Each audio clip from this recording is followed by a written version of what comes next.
We're living in unprecedented times. We saw with our own eyes the fall of the tyrannical, brutal regime of Bashar al-Assad. A regime that people were let out of prison. They never thought they would see light. They couldn't believe it. They were in shock. They never thought this would happen in their lifetime.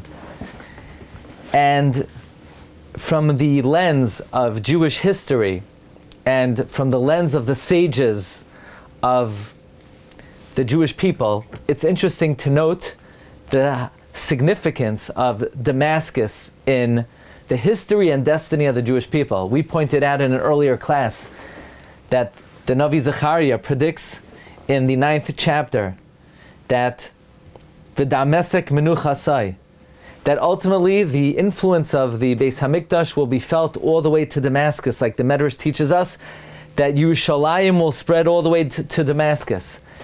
This may not just mean that Israel will actually expand till Damascus, but as the Mari Kara explains that pasuk, the influence of the Beis Hamikdash will be felt all the way in Damascus. So what I would like to share with you is the amazing account of one of the greatest all-time Chachamim, who many are unfamiliar, is actually buried in Damascus.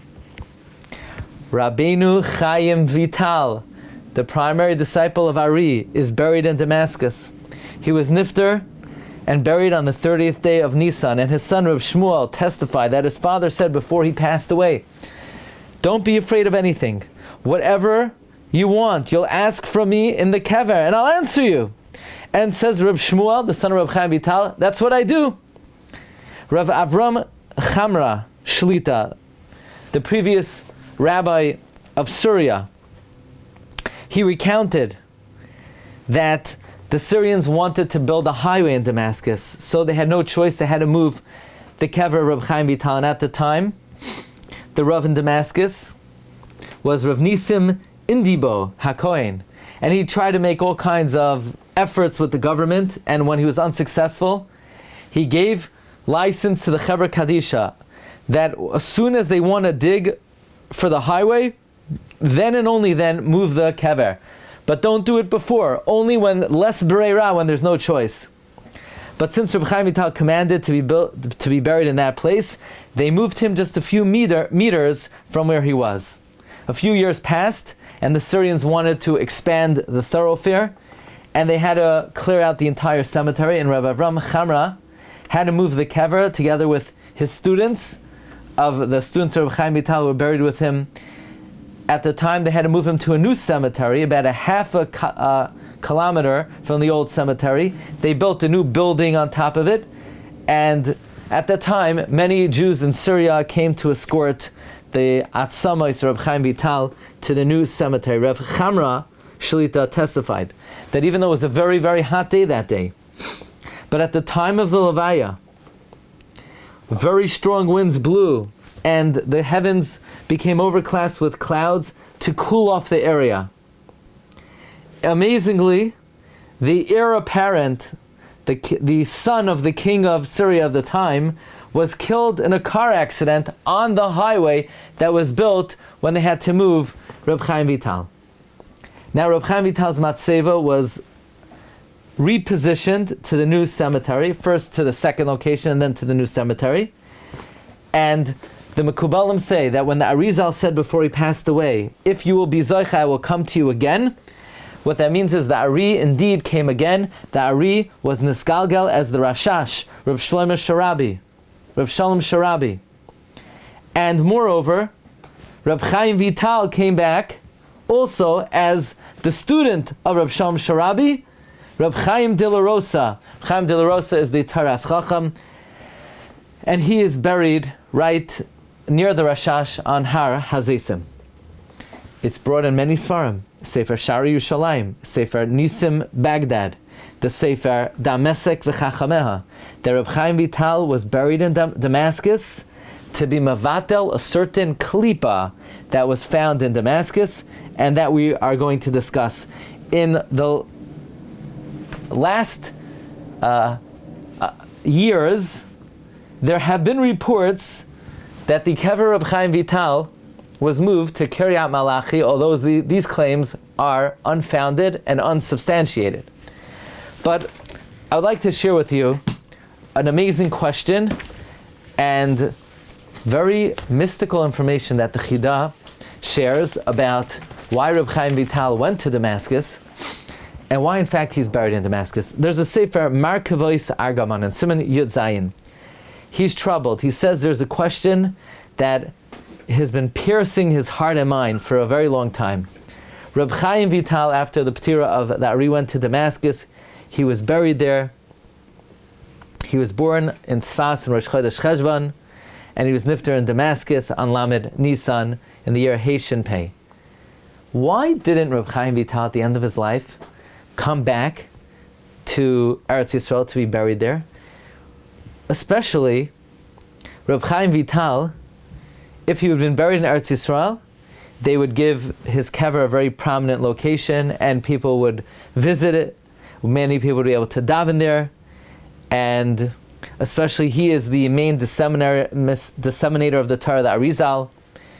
And Rabbi Chaim Vital even writes about the hana that Mesim have when you visit their kever. Sefer Hasidim speaks about it in Sim Tafshin Yud, and the Shar Kavanah talks about it in Daf Chaf Gimel. Why didn't Rabbi Chaim Vital come back to Eretz Yisrael? We know that many people visit the kever of Rabbi Chaim Vital, including his own son, Rabbi Shmuel, in Damascus, but imagine if he was buried in Eretz Yisrael. So why did he not come back to Eretz Yisrael in the end of his life? And if you're going to say he was old and the trip was too difficult, well, we know from the Shem HaGdolim of the Chida that the way Rabbi Chaim Vital got to Damascus in the first place is he used a certain shame, the shame of Kvitzas Hadarach. And we're going to discuss that. So why didn't Rabbi Chaim Vital come back to Eretz Yisrael using that very same shame? And says the Sefer Markavos Agaman, he would possibly suggest that because of a wondrous story that is reported in the Shem HaGdolim by the Chida, maybe that's the reason why Rabbi Chaim Vital stayed in Damascus. Actually, in the Chida's entry to Rabbi Chaim Vital, he says something astounding. He says Rabbi Chaim Vital went to Damascus because of a certain Maisa. Interesting. That Rabbi Chaim Vital went to Damascus because of a particular story. But Rabbi Chaim Vital, but the Chida, Rabbi Chaim Yosef David Azulai, does not reveal what was the Maisa which precipitated that Rabbi Chaim Vital should come to Damascus in the first place. It's almost like the Chida is hiding the circumstances that led up to Rabbi Chaim Vital going to Damascus.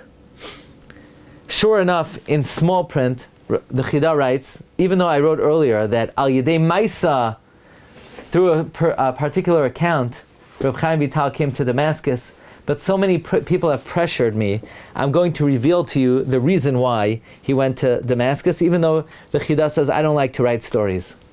He says, it is known that Chizkiah HaMelech sealed up the Mei Gichain because of Sancherev. And until today, every Friday at midday, when they lock the gates of Yerushalayim because all the Yishmaelim go to their house of worship, the city remains completely empty, and they close the gates, and somebody who goes there to a particular gate that's near the tower will hear the sound of gushing water under the ground, and that is the Gichain spring.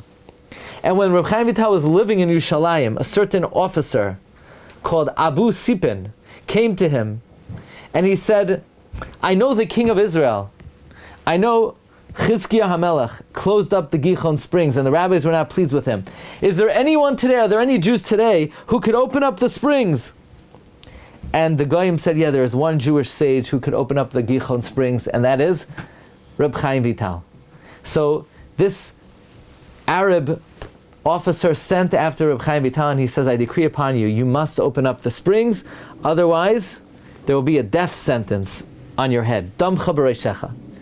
And Reb Chaim Vital didn't know what to do, so he used a certain shame, and he was able to quickly get to Damascus. And the Arizal came to him in a dream, and he said, you acted foolishly. This Abu, this Abu Sipin, this Arab officer, was the Gilgal of Sancheirav. That's why he's called Abu Sipin, the father of swords, like Sancheirav. And you have a spark of Chizkiah Melech. And you acted wrongly by sealing up the Gihon springs. This was the opportune time to be Masakin and to open up the Gihon springs. You didn't do correctly in the first place. And Rabbi Chaim Vital responded, well, the reason I didn't want to open up the springs is I didn't want to use the Shemos of Hashem that it would take to open up the springs. And Arizal said, if you would not have used the shame to get to Damascus, I would have been quiet. But because you used the shame to get to Damascus, you should have used it to open up the spring. And it would have been a great Kiddush Hashem. So Reb Chaim Vital says, no problem, I'll come back to Damascus. I'll come back to Yerushalayim to open it. The Arizal says, Chalav Shaita v'lav zimna. The time is up. You didn't capitalize on the time, and you lost the opportunity. Oyem v'noira. What an amazing story. So says the Sefer Markavos Argaman, that maybe the reason why Reb Chaim Vital did not come back to Yerushalayim, to Eretz Yisrael, is because he did not want to use the Shemos improperly. Because since he did not use the shame to open up the Gihon springs, and instead he used it to get back to Damascus, and the Ari did not agree with him, therefore he did not want to use it again to come back to Eretz Yisrael. He had to use extra caution from utilizing these shemos. Or, says Markavos Argaman, as a punishment that he did not capitalize on the opportunity and open up the river, therefore he gave himself this oynesh of not returning and not being buried in Eretz Yisrael. But the Markavos Argaman says, amazingly, that in the Sefer Big Day Aron, and this is reported in many Sfarim, another reason is given why Reb Chaim Vital is not buried in Eretz Yisrael. The story the Chida brought down is also quoted by the Ben Yayada in Psachim on Daf Nun Vav. But there's another stirring account. Reb Chaim Vital was sent by the Arizal. And the reason is, in Damascus,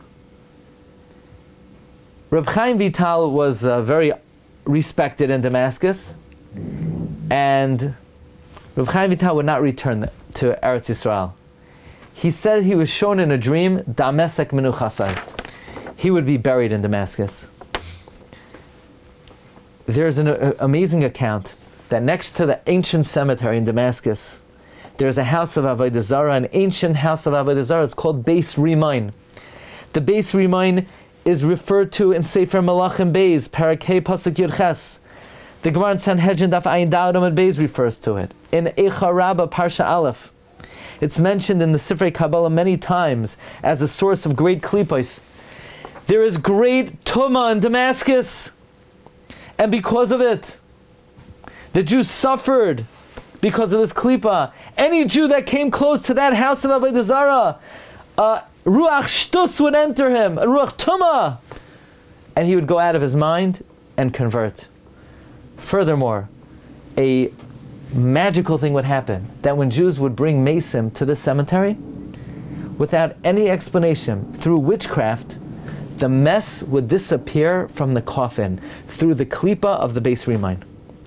It was revealed to the Ari that he needs to send to Tzfas Reb Chaim Vital to take revenge from this klipa. The Ari sent Reb Chaim to Damascus, and he told him to be mevatel a klipa. Reb Chaim was accepted with great honor, and he commanded them that the next time someone passes away, they call him to escort the mess. A few days later, somebody passed away. They called upon Reb Chaim Vital, and Reb Chaim Vital came. The escort went as usual, and all of a sudden they started to scream, "The coffin is lighter! The coffin is lighter! They're using witchcraft! The mace is gone! The mace is gone!" Reb Chaim commanded them, "Stay where you are." He went into the house of Tumah, and after he waited there an hour, he left, and he turned to the four bearers of the coffin, and he gave them various shemos, and he commanded them, each one to go in a different ruach, and don't be afraid of anything. They began to walk, and all of a sudden, coming out of Beis Rimain, they saw barking vicious dogs, frightening, screaming and barking at them. They were very frightened, but they strengthened themselves with the promise of Rabbi Chaim Vital. Afterwards, they found in each direction 1/4 of the mess.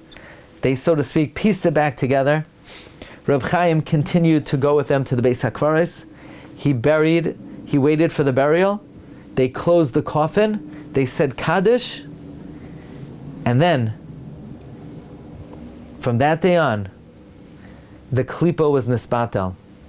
And the people of the city were able to breathe easily. Therefore, Reb Chaim commanded before his patira to be buried at the bottom of the Beis HaKvaros, near that wall, so that when he goes up to Shamayim, he could be mavatel, the klipa of Tumah of Damascus, completely. And that was the meaning of his dream. B'damesek minuchasai. On his kever, it's written, Ha'even hazois matseva, Kfuras Chad Mibnei Aliyah Dinihirin Le Shvila Dishmaya Kiben Azeh Beshuke Detvaria. This is one of the reasons Rabbi Chaim Vital is buried in Damascus. But based on the tradition that when Mashiach comes, the influence of Yerushalayim will be felt all the way till Damascus. And as we know, the Zohar teaches that in the merit of the mystical works of Torah, it will usher in the Mashiach. So perhaps Rabbi Chaim Vital is the guardian to ensure the day will come that the Kedusha of Yerushalayim will extend, and the force and the influence of Yerushalayim will extend all the way to Makkah Menuchasai in Damascus. And this week we began to see the beginning of the fruition of this great prophecy of the Navi Zechariah Paraktes. Wishing everyone bracha v'hatzlacha.